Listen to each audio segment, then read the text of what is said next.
For lesson 1-5, we are going to solve equations using square roots and cube roots. So we're just continuing a little of what we did in the previous lesson, but plugging them into little equations. For example 1, we're going to find the length of the side of a square table with an area of 25 square feet. So we're looking at a picture of a square, and this would represent the tabletop. And we want to know the length of one side. And we know that a square has sides that are the same length. So we have a side times a side. So we can start here with this little formula for area of a square. Thinking back to even area of a rectangle, that would be length times width. And since a square has the same length and width, then we can say it's a side times a side, or just side squared. Once we have a formula, we can plug in what we know. We know the area is 25 square feet. So I'm just going to plug in 25 for the area and then solve for S. We learned yesterday, or in our previous lesson, that we have inverses for squares. We can use a square and a square root as inverses of each other. They undo each other. So when we're solving an equation, we can undo a square by taking the square root of both sides. So I'm going to write my equation, but I'm going to take the square root of both sides. So I'm going to square root 25, and I'm going to square root S squared. In doing that, we know that the square root of 25 is 5, and that when we square root S squared, we just get S. So by solving this little equation, we have found that the side is 5, and we can say that's 5 feet. I do want to note one thing that I didn't write down in this problem. Technically, there are two numbers that could be squared to get 25. So I'm going to go over here to the side and note that. To get 25, we could say 5 times 5 is 25. We could actually say negative 5 times negative 5 is 25. So the square root of 25 could also be negative 5. Why would I not say that the side of the table is negative 5 feet? Well, do you ever use negative numbers to represent distances? For example, do you say it is, I live 3.7 miles from the school, or would you say I live negative 3.7 miles from the school? You only use positives. You might measure your notebook and say, well, my notebook is 11 inches tall. You wouldn't say my notebook is negative 11 inches tall. So be aware that distance is always going to be a positive number. Example 2, find the height of a cube-shaped terrarium with a volume of 343 cubic feet. So first of all, you might be curious about what a terrarium is. A terrarium is just a tank for a reptile, something that can't live in water. It would need to live in air. So we're thinking of some type of reptile. So you might think of a lizard or maybe a snake. And we're trying to find the height of this cube. And all we know is the volume. We know the volume is 343 cubic feet, which sounds kind of large. So you might wonder what kind of reptile would be in this. But let's figure this out. The height and the length and the width of a cube are all the same.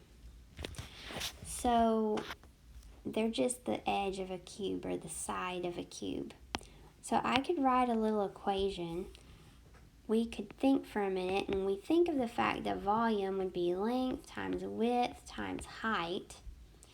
But if they're all the same, we could erase that, And let's just say that it's the length of a side cubed to get the volume. And you might even see this written another way. Sometimes you see it written as the volume is equal to the edge cubed, and they both mean the same thing. So the length of a side or the length of an edge. So the volume is 343, and that is equal to a side or edge cubed. And we want to know what the length of the side or the height of this cube is. So I'm going to undo a cube by taking a cube root. So I've got my equation, and I'm going to take the cube root of both sides. So we have a cube root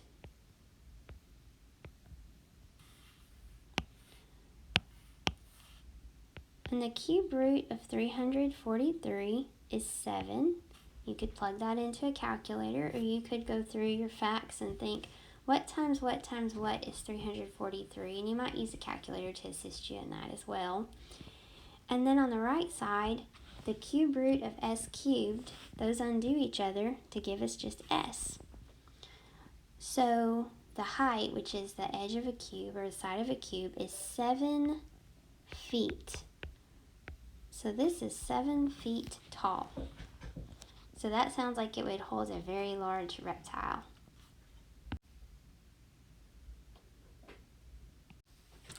Example 3, we're going to solve for x. This is not a word problem. This is not looking for distance. So we're trying to find any number that we could plug in for x. So to undo this square, remember we have x squared equal 15, and to undo squaring, we can take the square root of both sides. So I'm going to do that.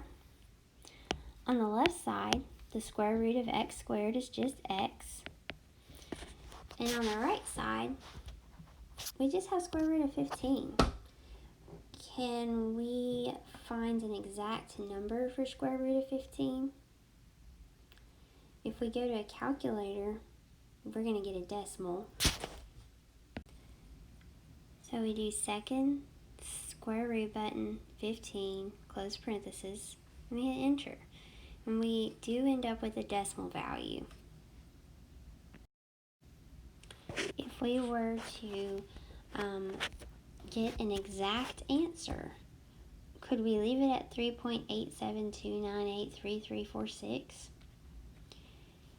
Well, we know that this is a decimal that would keep on going across the calculator screen because 15 is not a perfect square. So this is actually an irrational number. So to be exact in an equation, which we should always do, we are going to leave it as square root of 15. Now, we could say this, however.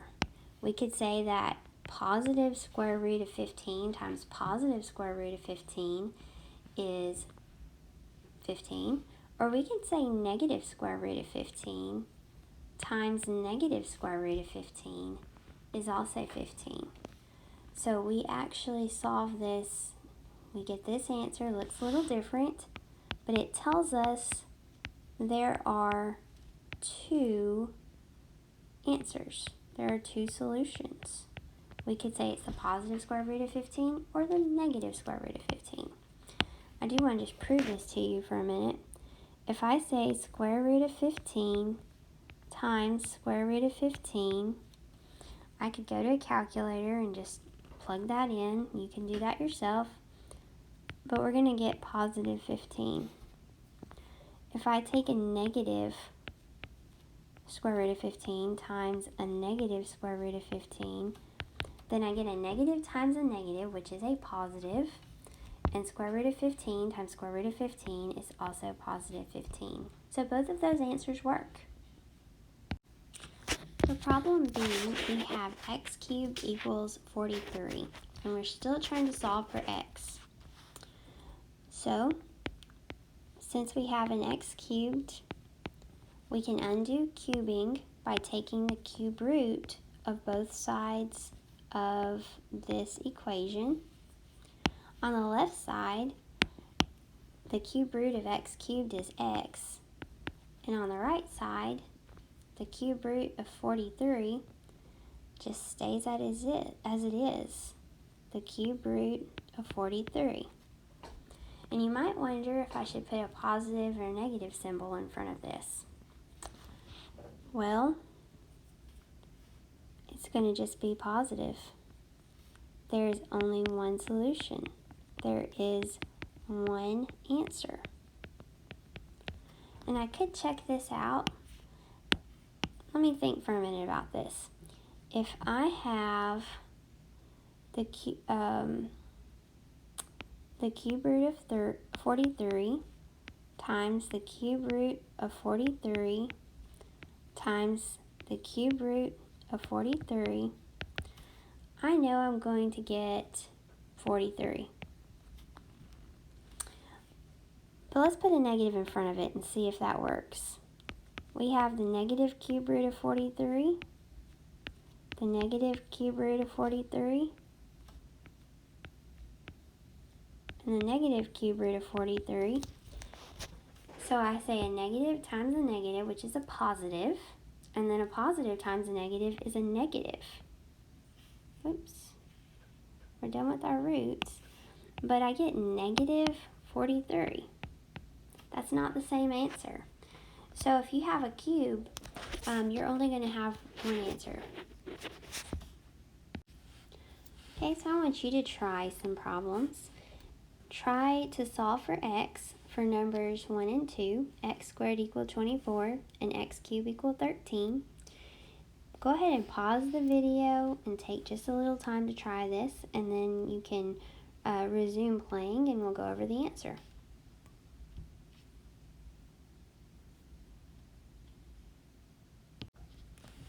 Okay, so for number 1, x squared equal 24, we want to undo the x squared.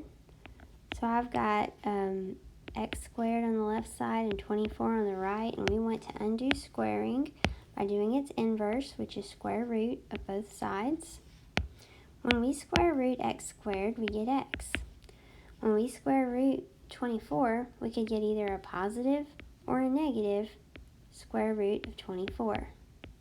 So we have two possible answers for number 1.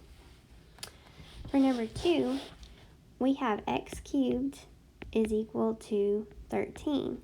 And we want to undo the cube by taking the cube root of both sides of this equation.